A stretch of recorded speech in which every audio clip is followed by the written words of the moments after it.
is here. We've arrived. The moment we have all been waiting for, Wildcard weekend, is finally upon us. One of the most anticipated matchups in recent memory, especially for the flock, is going down in just a matter of hours, as the Baltimore Ravens travel to Nissan Stadium to take on a very familiar face, none other than the Tennessee Titans. You see the big B's on the cap and in the bag, you feel me? Y'all already know which side of the coin we on over here. And boy, you might want to buckle up your chin straps, cause we are in for a ride. Now I know after the last couple of times these two met, much of the Ravens flock wasn't too excited about this matchup. And I get it. I get it. I can understand, to an extent. Of course, I can see why some of you may feel this is one of the most dreadful teams for us to face off against, especially in the playoffs. But you see, me personally, that's not the way I feel at all about this. See, I'm the type where if you get the best of me on that field, I'm just gonna want to keep coming back, and keep coming back, and keep coming back for more, until I get even. Or even better, I'd rather go a step further and make it a point to do you way worse than you did me. Pause. That's just how I look at things personally, so for me, this is the exact matchup I was hoping for, to be honest. And that's the same exact reason I'm looking forward to the next time we meet those Chiefs, by the way. But that's for another time. Ravens already got their hands full this week with the Beastmaster known as Derrick Henry in them. And if there's one thing I do know is that our boys definitely ain't overlooking them Titans this time around. And trust and believe me when I tell you this one right here is personal. I don't care how many times Ravens players or coaches do their best to try to downplay the history between these two teams, trying to act like this is just another game. This is not just another game, okay?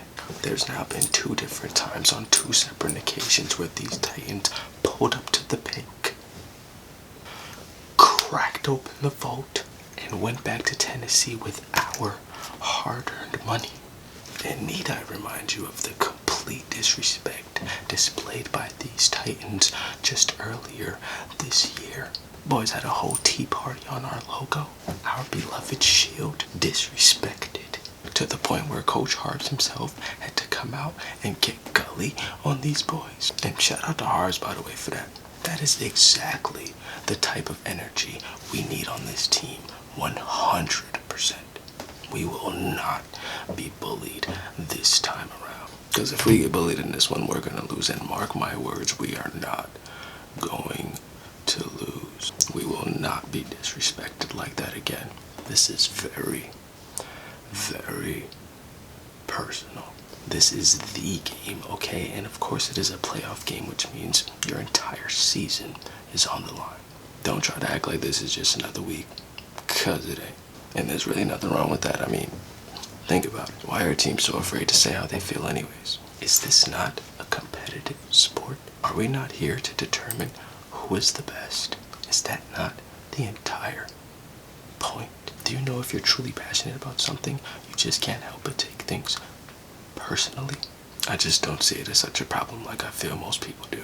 I actually believe that if that energy is channeled the correct way, it can actually benefit that team. But hey, that's just my personal opinion. I guess I just appreciate that extra fire within competition. So I hope we do come out and play with a little bit of chip on our shoulder.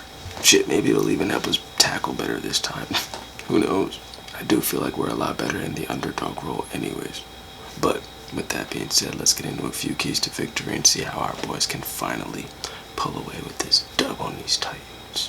First and foremost, on the defensive side of the ball, we have to start with the most obvious, which is slowing down that berserker in the backfield by the name of Derrick Henry. And notice I said slow him down and not stop him completely, because I just don't think that's entirely possible. I mean, the man rushed for 2 bands, okay? But if we can just contain him enough, especially on 3rd downs and clutch moment, that's really all we need to do is stop him when it matters most. Which is definitely easier said than done, of course, but in the playoffs especially, what isn't? However, of course, we can't just sell out and commit to Henry every down.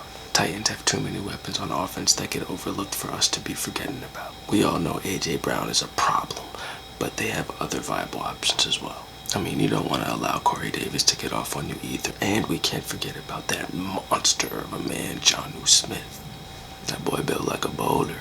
But thankfully for us Ravens, we have, in my opinion, the best secondary in the league, which of course always helps. In a game like this, turnovers are magnifying times like 1,000, so one turnover is actually like 3 in a game like this. If we just get one extra possession, that could really go a long way. So we might need our boy MP the Juice Man to do what he do and jump a few routes in this one.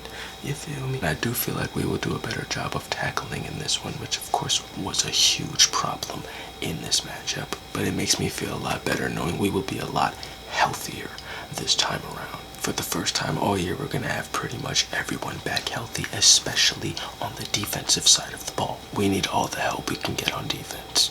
And with the personnel we have, we should be able to get pressure and disrupt the backfield without having to sell out every play. Because that is something we cannot do. We cannot act like the Titans don't have other weapons aside from Derrick Henry, which would obviously benefit us greatly if we can do damage in the backfield without having to stack the box up. And with a healthy squad, I believe we can do just that and allow our top tier secondary to show us just exactly why they are the absolute best right now. Coach Wink is going to have to get a little creative in this one. And luckily for us, he does have wizardly ways of doing this.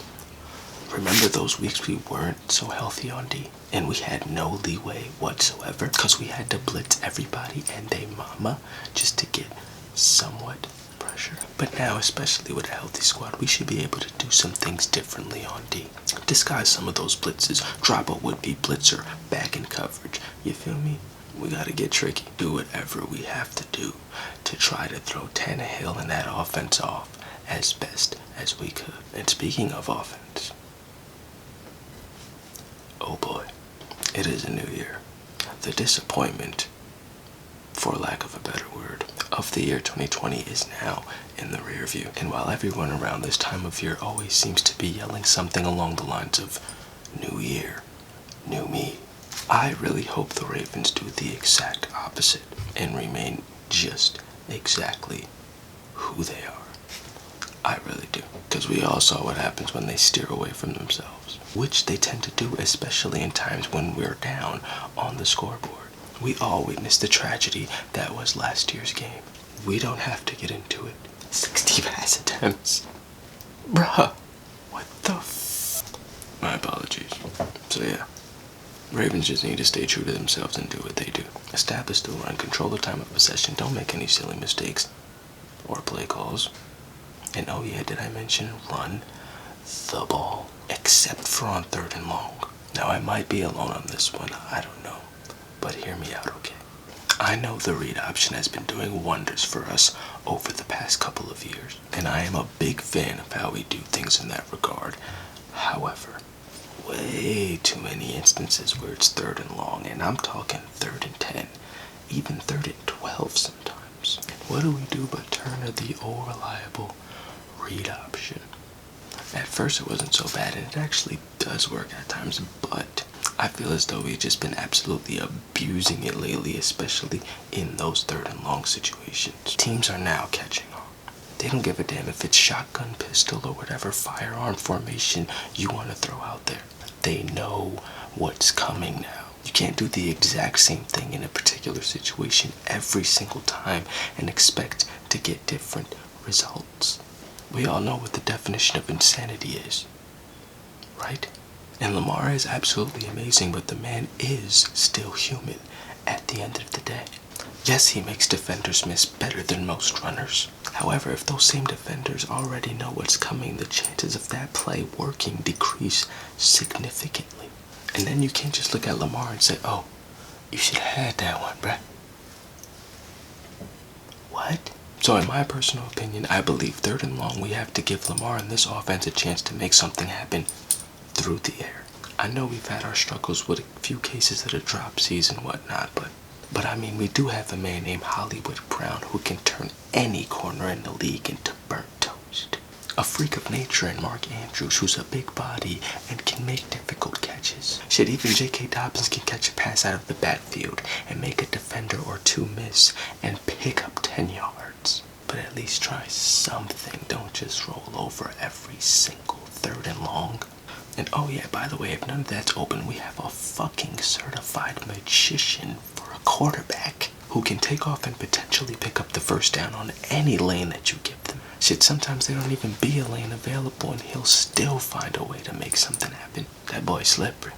So I believe it will do us some good and even be the difference maker in this one. Extending those drives rather than seeing what happens or just living to see another down with those read options in those situations. We need to be worried about winning to see another game. Fuck you talking about? It's the playoffs, damn it. But other than that, we just need to be ourselves, feed JK and Gus, get them going early, and keep them warm throughout. As for our receivers, when they do get the opportunities, just make the catch. I know sometimes it's not a perfect ball, but most times it is a catchable ball, so just make the catch. And for Lamar, just keep doing what you're doing. Spread the ball around, find the open man. And if the play breaks down, you know what to do. I don't think there's anyone that wants to win this more than you. I know you're tired of hearing all these talking heads downplay you, holding you to certain standards they won't dare hold others to. So let's do what you said. Let's erase the narrative. Ravens are coming in hot, by the way. Remember, we had to go on a little streak just to get here. So I feel we're coming in with the perfect energy. And I am loving the fact that this is taking place at Nissan Stadium, honestly. And I'm also loving the position we're in as far as being doubted a little bit, because I feel like we really do better in this position. So, Ravens flock,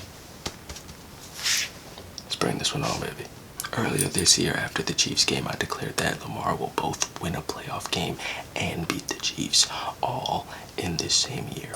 And I have balls of steel, so I'm sticking to my guns, and I'm standing by my words.